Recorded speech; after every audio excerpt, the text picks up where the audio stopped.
नमस्कार दोस्तों, आप सभी का हमारे YouTube चैनल पर स्वागत है। हम कक्षा 12वीं के इतिहास को पढ़ रहे थे, जिस बुक का नाम है भारत का इतिहास। और इस बुक के हमने 3 अध्याय पूरे पढ़ लिए।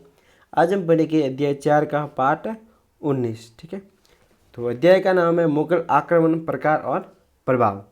और ये अध्याय है 10 नंबर का है। और अगर आप इसके PDF नोट पाना चाहते हो तो आप हमारे टेलीग्राम चैनल को ज्वाइन कीजिए, जहाँ आपको इसके PDF नोट मिल जाएंगे। ठीक है दोस्तों, तो चलिए पढ़ना स्टार्ट करते हैं। आज हम पढ़ेंगे राव चंद्रसेन को। तो राव चंद्रसेन भी महत्वपूर्ण है। इनको महाराणा प्रताप का अग्रगामी कहा जाता है। तो चलिए पढ़ते हैं। राव चंद्रसेन 1562 से 1581 ईस्वी। राव चंद्रसेन जोधपुर के प्रसिद्ध शासक राव मालदेव 1532 से 1562 के कनिष्ठ पुत्र थे। राव मालदेव के समय दिल्ली के शासक शेर शाह सूरी ने मारवाड़ पर आक्रमण किया था। फिर क्या हुआ? दोनों पक्षों के बीच 1544 ईस्वी में लड़े गए गिरी सुमेल, जो गिरी सुमेल है स्थान वो पाली में है, गिरी सुमेल युद्ध में छल कपट के सहारे शेरशाह जीत हासिल करने में सफल रहा, किंतु राव मालदेव के पराक्रमी सेनापतियों जैता और कुंपा ने युद्ध के दौरान उसे ऐसी कड़ी टक्कर दी कि इतिहासकार फरिश्ता के अनुसार शेरशाह अपने घोड़े से नीचे उतरकर सफलता के लिए अल्लाह से दुआ मांगने लगे। शेरशाह के भय का पता उसकी इस स्वीकारोक्ति से चलता है, जिसमें उसने युद्ध के बाद कहा था कि मैं एक मुट्ठी भर बाजरे के लिए हिंदुस्तान की बादशाहत खो देता हूँ। तो ये उसने युद्ध के बाद का, इससे पता चलता है कि वो कितना डर गया था। आगे पढ़ते हैं। जोधपुर राज्य की ख्यात के अनुसार चंद्रसेन का जन्म 1541 ईस्वी में हुआ। राव चंद्रसेन अपने ज्येष्ठ पुत्र राम से अप्रसन्न था, जबकि उससे छोटे पुत्र उदय सिंह को पटरानी स्वरूप दे चंद्रसेन की माँ ने राज्य अधिकार से वंचित करवा दिया। इस कारण मालदेव की मृत्यु के बाद उसकी इच्छा अनुसार 31 दिसंबर 1562 ईस्वी को चंद्रसेन जोधपुर की गद्दी पर बैठा। मालदेव के काल में उसे बिशलपुर और सिवाना की जागीर मिली हुई थी। आंतरिक विद्रोह का दमन। शासक बनने के कुछ ही समय बाद चंद्रसेन ने आवेश में आकर अपने एक चाकर की हत्या कर दी। इससे जैतमाल और उससे मेल रखने वाले कुछ अन्य सरदार अप्रसन्न हो गए।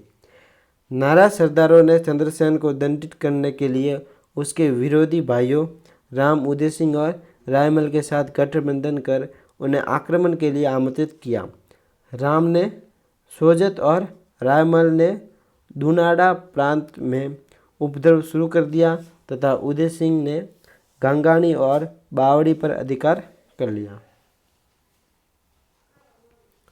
सूचना मिलते ही चंद्रसेन ने इस उपद्रवों को शांत करने के लिए अपनी सेना भेजी, जिससे राम और रायमल तो अपनी जागीरों में लौट गए, किंतु उदय सिंह ने लोहावट नामक स्थान पर संघर्ष किया। इस युद्ध में उदय सिंह घायल हुआ और चंद्रसेन विजयी रहा। 1563 ईस्वी में राव चंद्रसेन और उदय सिंह की सेनाओं के बीच नाडोल नामक स्थान पर पुनः संघर्ष हुआ, किंतु विजय की आशा न देखकर उदय सिंह बादशाह अकबर के पास चला गया। जोधपुर पर मुगलों का अधिकार। राव चंद्रसेन के नाराज भाइयों राम, उदय सिंह व रायमल के साथ आपसी कलह के कारण अकबर को हस्तक्षेप करने का मौका मिल गया। उसने शीघ्र ही हुसैन कुली खां की अध्यक्षता में एक सेना भेजी, जिसने जोधपुर पर अधिकार कर लिया। जोधपुर की ख्याल में मुगल अभियान का अतिरंजित वर्णन करते हुए कहा गया है कि शाही सेना ने जोधपुर पर 3 बार हमला किया और लगभग 10 माह के घेरे के बाद चंद्रसेन को अन्न जल की कमी के कारण गढ़ का परित्याग कर भादराजून जाना पड़ा। जोधपुर हाथ से निकलने के बाद चंद्रसेन की आर्थिक स्थिति बिगड़ने लगी और वह अपने रत्न आदि बेचकर खर्च चलाने लगा। पंडित विश्वेश्वरनाथ रेव ने अकबर द्वारा जोधपुर पर आक्रमण का प्रमुख कारण जोधपुर के राव मालदेव द्वारा उसके पिता हुमायूं के प्रति किए गए असहयोग को माना है। अब है नागौर दरबार। 1570 ईस्वी में अपनी अजमेर यात्रा के समय अकबर मारवाड़ क्षेत्र में दुष्काल की खबरें सुनकर नागौर पहुंचा। इस अवसर पर उसने अपने सैनिकों से दुष्काल निवारणार्थ एक तालाब खुदवाया जो शुक्र तालाब के नाम से प्रसिद्ध हुआ। वास्तव में इस दरबार का उद्देश्य मारवाड़ की राजनीतिक स्थिति का अध्ययन करना था। दोस्तों, आज के लिए इतना ही। वीडियो देखने के लिए धन्यवाद। अगर आपको वीडियो पसंद आया है तो इस वीडियो को लाइक कीजिए, अपने सभी दोस्तों के साथ शेयर कीजिए और अभी तक चैनल को सब्सक्राइब नहीं किया तो चैनल को सब्सक्राइब करें और हमारे टेलीग्राम चैनल को भी जरूर ज्वाइन कीजिए। ठीक है दोस्तों, थैंक यू।